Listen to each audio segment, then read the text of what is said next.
Esposo le regala un reloj antiguo a su mujer, pero ella empieza a morir lentamente. Lo vende desesperado y el dueño grita, llamen a la policía, ese reloj está maldito. Luis y Mónica llevaban casados 20 años. Se conocieron jóvenes, cuando ambos trabajaban como voluntarios en una parroquia del centro. Luis era técnico de relojes y Mónica, profesora de primaria. No eran ricos, pero vivían agradecidos por cada día, cada risa, cada oración compartida antes de dormir. Mónica cumplía 48 años. Luis había ahorrado durante meses, recortando gastos, comiendo menos, caminando largas distancias para no pagar pasajes. Quería regalarle algo especial, no por el valor material, sino por lo que representaba, el tiempo que habían construido juntos. Después de semanas buscando, encontró un reloj antiguo de oro en una feria. Era hermoso. Elegante, fino, con un pequeño grabado que decía todo amor verdadero desafía al tiempo. Luis lo compró sin pensarlo. El vendedor se lo dejó barato, casi como si no supiera lo que tenía en manos. Cuando Luis preguntó por su origen, el hombre solo dijo: lo tenía mi abuelo. Nadie lo quiso. A usted se lo dejo así. Luis lo limpió, lo envolvió con cuidado y se lo entregó a Mónica la mañana de su cumpleaños. Amor, este reloj no es solo para ver la hora. Es para que siempre recuerdes cuánto tiempo te he amado, y cuánto más pienso seguir haciéndolo. Ella lo abrazó con lágrimas en los ojos. Es hermoso. Gracias, mi cielo. No merezco tanto. No merecemos nada, Mónica. Todo esto es regalo del Señor. Pasaron solo unos días. Mónica comenzó a sentirse extraña. Dolores de cabeza. Mareos. Insomnio. Se le nublaba la vista. Pensaron que era estrés. Pero los síntomas no cesaban. En una ocasión, mientras preparaba el almuerzo, cayó al suelo desmayada. Luis corrió a auxiliarla. Mónica. Respira, por favor. Respira. La llevaron al hospital. Los estudios no mostraban nada. El médico solo dijo: es como si algo la estuviera drenando. Como si su energía se consumiera lentamente. Luis no sabía qué pensar. Oraba cada noche.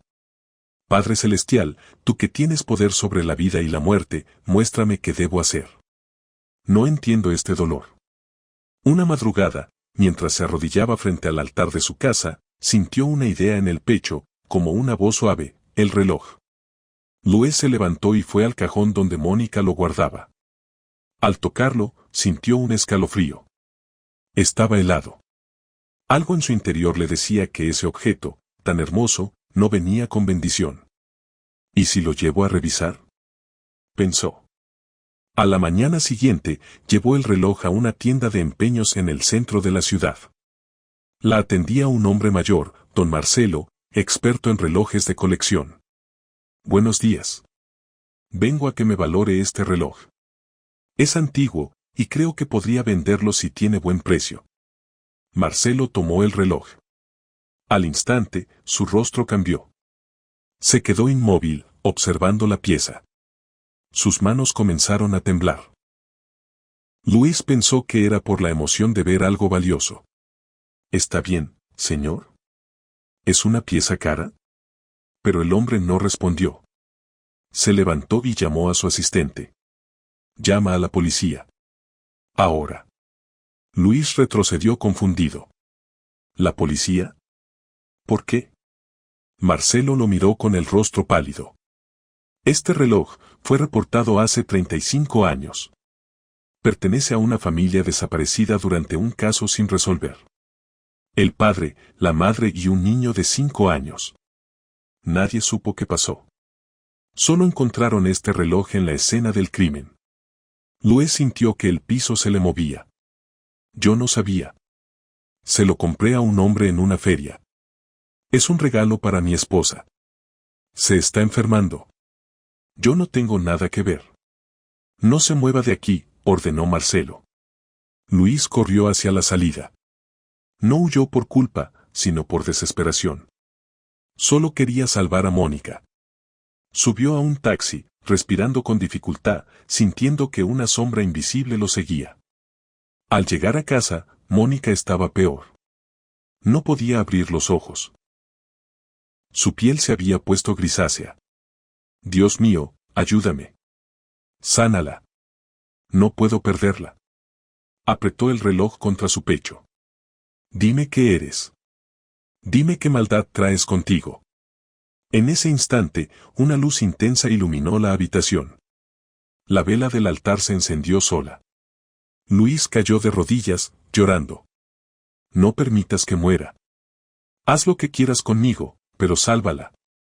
La luz se intensificó, y el reloj, inexplicablemente, comenzó a emitir un sonido. Tic-tac, tic-tac, hasta que de pronto, se detuvo. Mónica abrió los ojos. ¿Qué pasó? Luis la abrazó llorando. No sé, pero estás viva. Estás viva. El reloj, en sus manos, estaba completamente negro. Como si hubiera sido quemado por dentro. Lo llevé a una tienda, Mónica. Y dijeron que tenía una historia trágica. Una familia desaparecida. Lo reportaron como maldito. Y tú empezaste a enfermar justo después de tenerlo. Mónica se cubrió el rostro. Sentía que algo me miraba, Luis. Algo que no era humano. Ya no está. Ya no tiene poder. Dios nos ha liberado. Al día siguiente, llevaron el reloj a la parroquia. El sacerdote, al oír la historia, decidió enterrarlo en un terreno santo. Hay objetos que cargan más que metal. Cargan dolor, sangre y pecado. Pero donde está Dios, nada de eso permanece. Luis y Mónica oraron juntos esa noche. Se abrazaron fuerte. Agradecieron. Gracias por luchar por mí, Luis. Gracias por volver, amor. Y en el altar de su casa, una luz suave descendió mientras dormían. El reloj ya no existía. Pero el tiempo que aún les quedaba juntos, sería más valioso que nunca. La vida de Luis y Mónica volvió lentamente a la calma, pero no al olvido.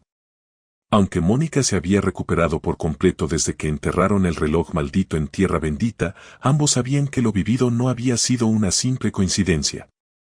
Habían enfrentado algo espiritual. Algo oscuro. Y solo la intervención divina los había rescatado a tiempo. Agradecidos, decidieron asistir a misa cada día, orar juntos al amanecer y visitar hospitales para dar consuelo a los enfermos. La experiencia los había unido aún más. Mónica decía con ternura. Ahora sé que el tiempo no se mide en relojes, se mide en momentos con amor. Luis, sin embargo, seguía sintiendo algo extraño en el pecho. No era temor, ni dolor, era una especie de responsabilidad. Como si todavía quedara algo pendiente con aquel objeto que casi destruye su hogar. Una mañana, en la misa dominical, el sacerdote anunció algo inesperado.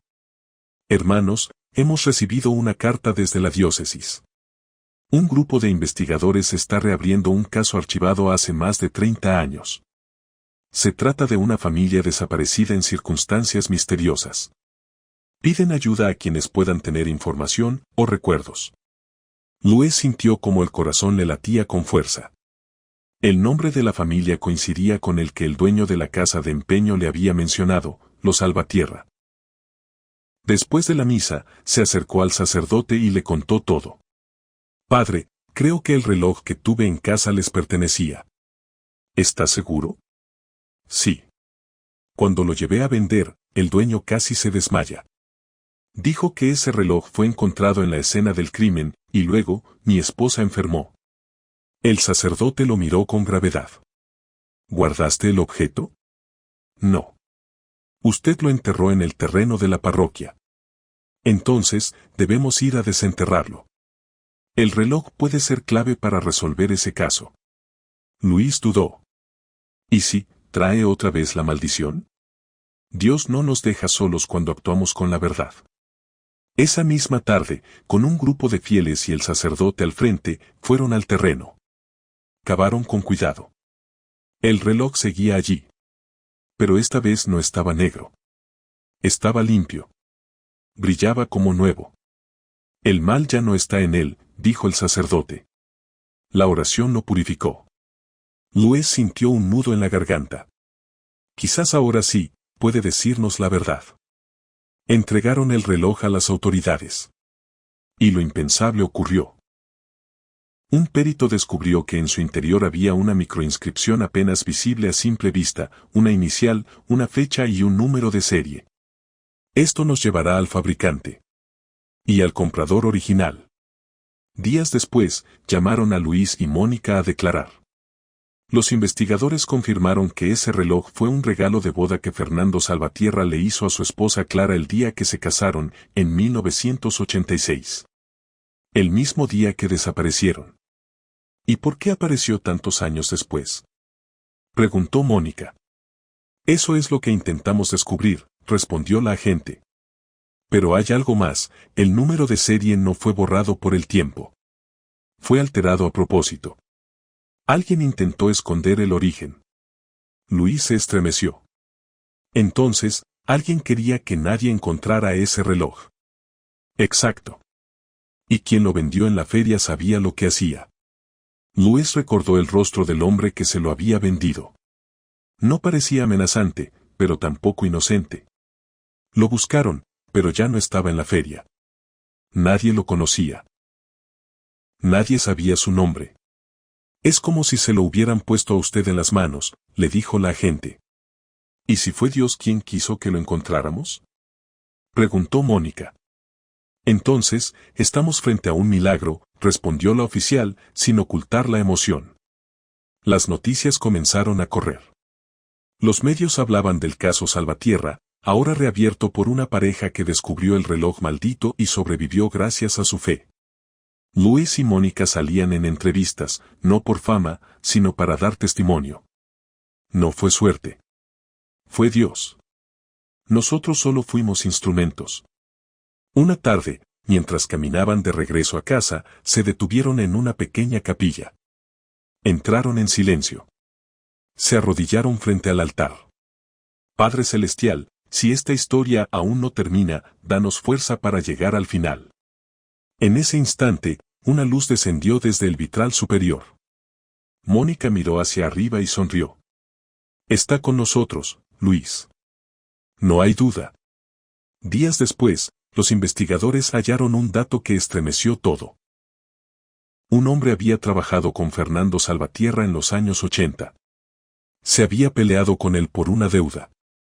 Tiempo después desapareció del país, pero volvió hace 5 años con otro nombre. Y fue visto en la feria de antigüedades donde usted compró el reloj, dijo la agente. Luis apretó los dientes. ¿Significa que ese hombre mató a los Salvatierra y ocultó el reloj hasta ahora? Eso creemos. Pero sin pruebas, no podemos arrestarlo.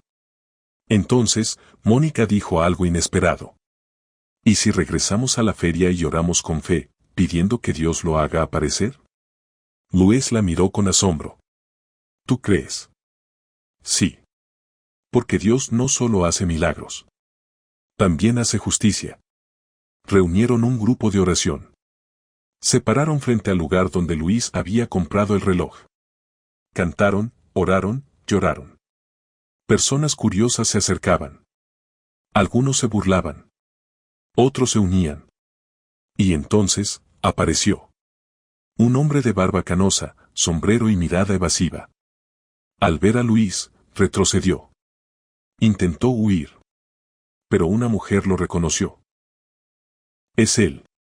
Yo lo vi vender el reloj. La policía llegó minutos después. Lo detuvieron. Y mientras lo esposaban, gritaba. No tienen pruebas. No saben nada. Pero el reloj ahora hablaba por sí solo. Esa noche, Luis y Mónica regresaron al altar de su casa. Se arrodillaron una vez más. Padre Celestial, gracias. Porque a través del dolor, nos mostraste la verdad. Y mientras cerraban los ojos para orar, una luz suave volvió a llenar la sala. Una presencia invisible los envolvía. Y ambos sabían, la historia aún no terminaba. La noticia de la captura del hombre que había vendido el reloj, y que ahora era el principal sospechoso de la desaparición de la familia Salvatierra, se esparció por todo el país. El caso, que llevaba más de 30 años archivado, volvía a tomar fuerza gracias al testimonio y la fe inquebrantable de Luis y Mónica. Yo no busqué justicia, decía Luis a los medios. Busqué respuestas. Pero fue Dios quien nos guió hasta la verdad. El sospechoso, que ahora usaba el nombre de Esteban Romero, finalmente confesó. Había trabajado con Fernando Salvatierra y, tras una fuerte discusión, lo había asesinado junto a su esposa y su hijo pequeño. Nunca los enterró. Nunca los buscó. Solo huyó. Robó el reloj, intentó venderlo varias veces, pero decía que lo perseguía.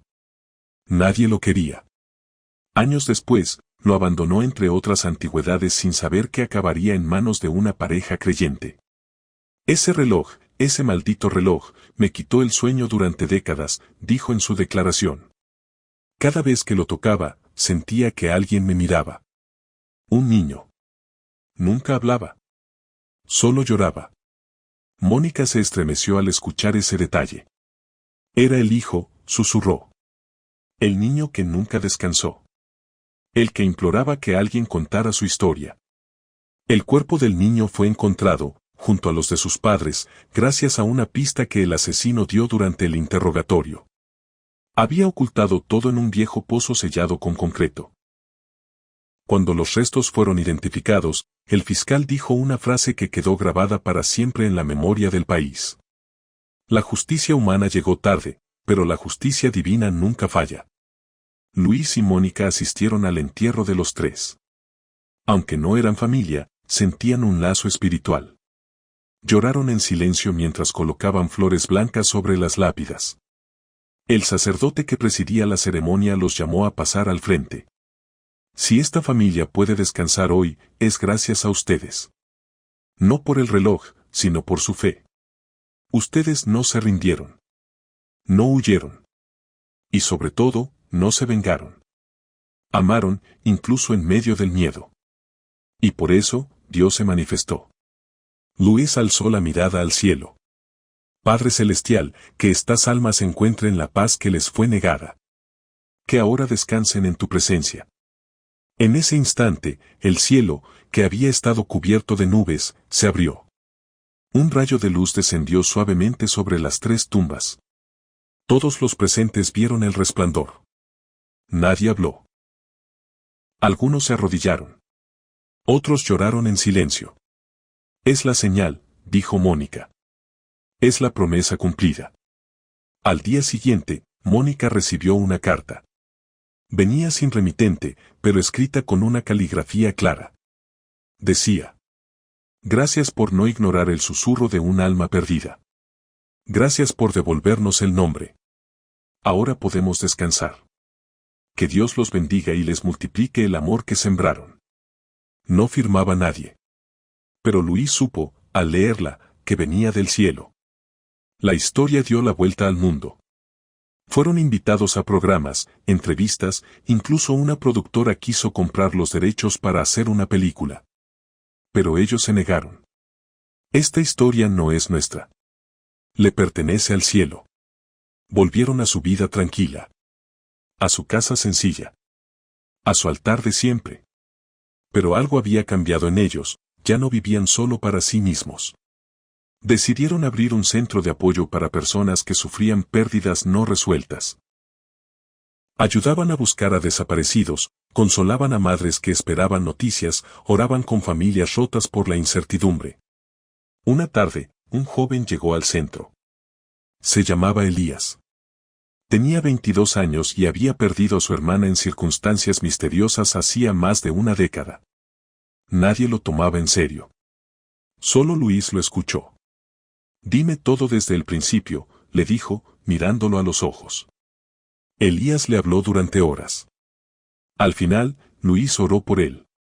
Le dio una vela y le dijo: esta luz representa la presencia de Dios. No lo olvides, cuando creas que nadie te ve. Él sí. Ese fue solo uno de cientos. El centro se convirtió en un lugar de esperanza. No prometían soluciones inmediatas, pero sí algo más poderoso: compañía y fe. Una noche, Mónica se sentó junto a Luis en el jardín. ¿Te das cuenta? Todo empezó con un reloj. Y míranos ahora. Un reloj que marcaba más que la hora, respondió él.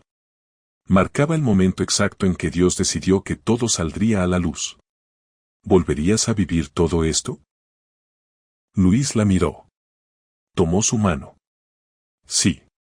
Porque todo el dolor que pasamos no fue en vano. Fue para que alguien más pudiera sanar. Esa noche, en su altar, colocaron la fotografía de la familia Salvatierra. No como símbolo de tragedia, sino de redención. Gracias por permitirnos servir, dijo Mónica, con los ojos cerrados.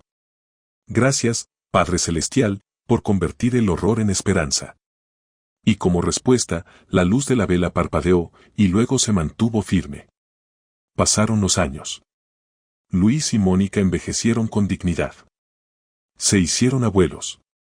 Enseñaron a sus nietos a orar, a dar gracias antes de cada comida, a perdonar rápido y amar mucho. Nunca dejaron que la fama los cambiara. Nunca buscaron reconocimiento. Solo vivían para servir. Una tarde, mientras Mónica regaba las plantas, Luis salió con un pequeño regalo. «Feliz aniversario, mi vida». Ella abrió el paquete. Dentro, había un reloj, sencillo, de madera, sin marcas. «No quiero que mida el tiempo», le dijo él. «Quiero que te recuerde que lo importante no es cuánto dura una vida, sino cómo se vive». Ella lo abrazó. «Y tú me has dado la vida más hermosa que pude imaginar». Y mientras se abrazaban, una brisa suave recorrió el jardín. Un rayo de luz atravesó las nubes, cayendo justo sobre ellos. No era una coincidencia. Era una promesa cumplida. Porque cuando se ama con el alma, cuando se cree sin condiciones, cuando se perdona sin buscar justicia propia, el cielo responde. A su tiempo. A su manera. Y la luz de Dios nunca falla. Suscríbete al canal Narraciones en Familia y disfruta historias llenas de amor y esperanza, de lunes a viernes. No te lo pierdas.